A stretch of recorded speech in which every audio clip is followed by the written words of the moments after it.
Hello everyone, শুভ নবমী। এটা হলো অষ্টমীর ব্লগ। তো অষ্টমীর দিন সকাল সকাল চলে গেছি গাছে জল দিতে এবং ফুলগুলো তুলতে।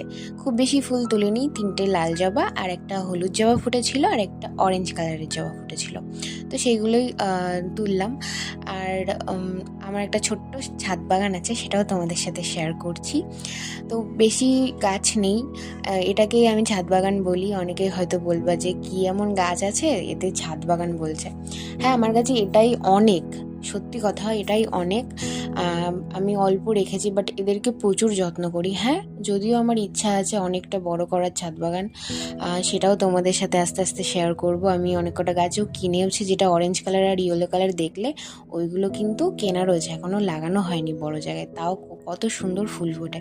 আর সব থেকে মেনলি এখন আমার ছাদ বাগানে এই যে ড্রাগন ফলটা এখনো হয়নি, ফুলটা ফোটেনি যেহেতু, সেই জন্য ফুলই বলি, ফল এখনো বলতে পারছি না। তো এটা আমার সব থেকে পছন্দ, যে 1 বছর বয়স না, বাট তাও কি সুন্দর একটা ফুল হয়েছে। তো যাই হোক, আমি রেডি হয়ে গেছি। প্রত্যেকবার শাড়ি পরি, এবার একটা 3 পিস পরেছি। আমাকে কেমন লাগছে সেটা কমেন্টে জানিও কিন্তু।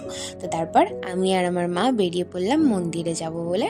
পুজো আমাদের বাড়ি থেকে কিছুটা দূরেই একটা মন্দির আছে, আমাদের পাড়ার মন্দির। তো সেখানেই গেছিলাম অষ্টমীর অঞ্জলি দিতে। তো অনেকটা ওয়েট করতে হয়েছে এবার অন্যবারের থেকে। আর এইবার প্রথম দাঁড়িয়ে অঞ্জলি দিতে হয়েছে। প্রত্যেকবার ঠাকুরের সামনে বসে অঞ্জলি দিই, এবারই দাঁড়িয়ে দিতে হয়েছে, কারণ প্রচুর ভিড় হচ্ছিল। মানে দাঁড়ানোর জায়গাটুকু পেয়েছি, এই আমাদের কপাল ভালো। তো তারপর অঞ্জলি টঞ্জলি দিয়ে একটু বসেছিলাম। বুনু বললে একটু ভিডিও করো, আমি একটু হাই করব, তাই একটু ভিডিও করলাম। তারপরে বসেছিলাম, প্রসাদ দিল, প্রসাদ খেলাম। আর অষ্টমীর তেমন মেনলি কোনো ব্লগই না, এইটুকুই জাস্ট, কারণ অষ্টমীর দিন আমি কোথাও বেরোইনি, মা বাবা বেরিয়েছিল বলে আমি বাড়িতেই ছিলাম। আর এই যে আমাদের এখানেই মন্দির। আর আমি বাড়ি এসে একটু ছাদে গেছিলাম কিছু ছবি আর কিছু ভিডিও করতে। তারপর দেখি ঘন কালো করে মেঘ এসছে, যদিও আমাদের এখানে বৃষ্টি হয়নি। তো আজকের ভিডিওটা এতটাই। Bye bye guys.